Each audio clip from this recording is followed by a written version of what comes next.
Assalamualaikum warahmatullahi wabarakatuh. Saya Nilam Dijayati dengan NIM 422001 dari Prodi Matematika Murni, Fakultas Sains dan Teknologi, Universitas Pesantren Tinggi Darul Ulum Jombang. Pada video kali ini saya akan menjelaskan mengenai pengaruh PDRB dan upah minimum terhadap tingkat pengangguran di Kota Surabaya pada tahun 2010 hingga 2014.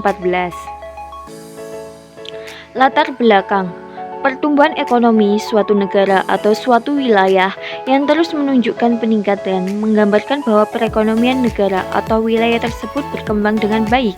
Sebaliknya, apabila suatu perekonomian tersebut tidak dapat berkembang dengan baik, maka akan muncul berbagai macam permasalahan. Permasalahan pokok yang sering dialami oleh negara sedang berkembang, salah satunya adalah masalah ketenaga kerjaan dalam bentuk pengangguran. Indonesia masih dihadapkan pada dilema kondisi ekonomi yang mengalami ketidakseimbangan internal maupun ketidakseimbangan eksternal. Ketidakseimbangan internal terjadi dengan indikator bahwa tingkat output nasional maupun tingkat kesempatan kerja di Indonesia tidak mencapai kesempatan kerja yang penuh atau pengangguran. Dan ketidakseimbangan eksternal terjadi dengan indikator bahwa tingkat output nasional hanya menunjukkan tingkat penghasilan domestik regional bruto atau PDRB yang meningkat tetapi tidak diikuti dengan kesejahteraan masyarakat. Rumusan masalah yaitu apakah produk domestik regional bruto atau PDRB berpengaruh terhadap tingkat pengangguran di Kota Surabaya? Yang kedua, apakah upah minimum berpengaruh terhadap tingkat pengangguran di Kota Surabaya? Tujuan penelitian berdasarkan latar belakang serta perumusan masalah, dapat ditetapkan tujuan dan kegunaan dari penelitian ini adalah sebagai berikut. Yang pertama yaitu untuk mengetahui pengaruh PDRB dalam meningkatkan jumlah pengangguran di Kota Surabaya. Yang kedua untuk mengetahui pengaruh upah minimum terhadap peningkatan jumlah pengangguran di Kota Surabaya. Tinjauan pustaka, pertumbuhan ekonomi dan PDRB. Pertumbuhan ekonomi adalah proses kenaikan output per kapita dalam jangka panjang. Ada 3 aspek yang perlu diperhatikan yaitu proses, output per kapita, dan jangka panjang. Pertumbuhan ekonomi adalah suatu proses, bukan suatu gambaran ekonomi pada suatu saat. Di sini dapat dilihat aspek dinamis dari suatu perekonomian, yaitu melihat bagaimana perekonomian berkembang atau berubah dari waktu ke waktu. Yang kedua ada PDRB atau produk domestik regional bruto. Atas dasar harga berlaku menggambarkan nilai tambah barang dan jasa yang dihitung menggunakan harga pada setiap tahun.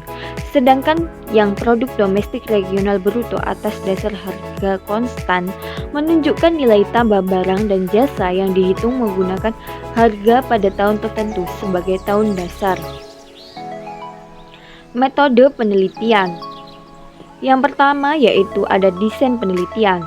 Penelitian dilakukan dengan menggunakan metode time series, yang mana time series adalah penelitian yang bertujuan untuk mengetahui kestabilan dan kejelasan suatu keadaan yang tidak menentu dan tidak konsisten. Yang kedua, pengumpulan data.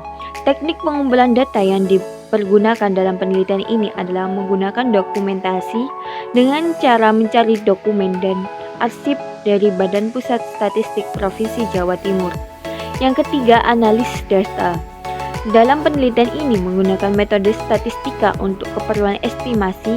Dalam metode ini, statistika alat analisis yang biasa dipakai dalam khasanah penelitian adalah analisis regresi.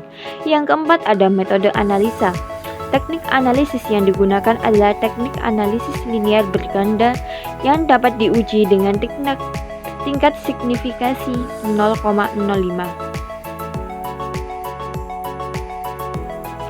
Hasil penelitian dan pembahasan.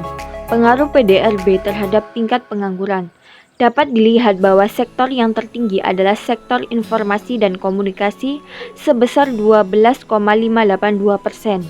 Kedua, jasa kesehatan dan kegiatan sosial sebesar 10,91%.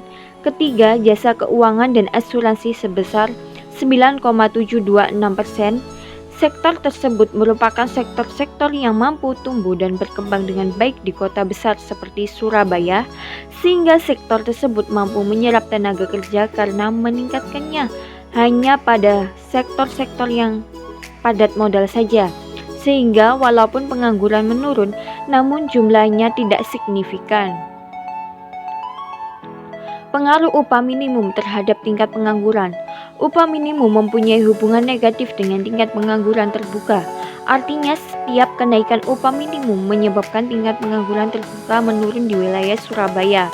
Dengan kata lain, kenaikan upah minimum setiap tahunnya menyebabkan turunnya tingkat pengangguran terbuka di kota Surabaya.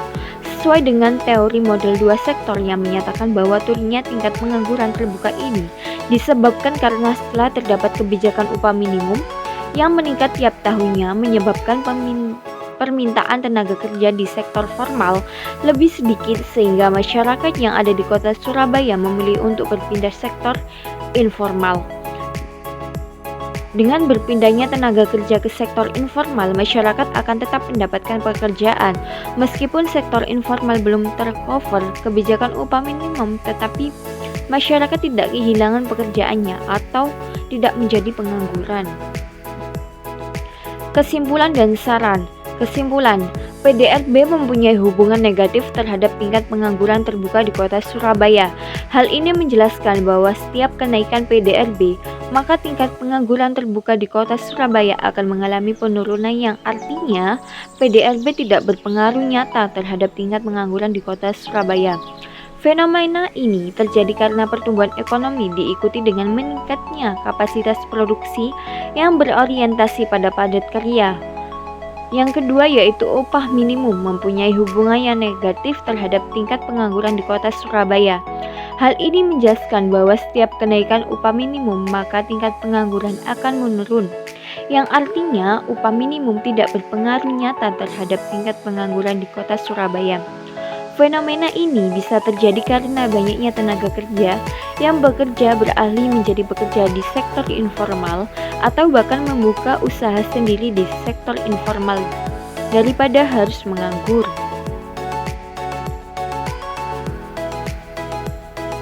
Saran pertama, dilihat dari peranan pemerintah daerah. Pemerintah diharap mampu menciptakan iklim investasi yang lebih kondusif, sehingga penanaman modal baik padat karya dan padat modal akan terus meningkat yang mampu mendorong peningkatan pertumbuhan ekonomi, sehingga lapangan usaha baru akan terus bermunculan baik khususnya informal agar mampu lebih banyak lagi menyerap tenaga kerja. Hal tersebut tidak dapat dilaksanakan tanpa adanya kebijakan dari pemerintah. Yang kedua, mengenai kebijakan penentuan upah minimum, diharapkan mampu melindungi para pekerja tanpa mengesampingkan kepentingan para pengusaha. Tentunya kebijakan yang dibuat haruslah seimbang agar penawaran dan permintaan tenaga kerja tetap stabil. Mengingat para pekerja beralih memilih bekerja di sektor informal, maka pemerintah diharapkan dapat mengkoordinasi pengusaha-pengusaha di sektor tersebut agar tetap berjalan pemenuhan hak dan kewajiban pemberi kerja dan penerima kerja. Baik, mungkin cukup ini yang bisa saya sampaikan. Kurang lebihnya saya mohon maaf. Saya akhiri. Wassalamualaikum warahmatullahi wabarakatuh.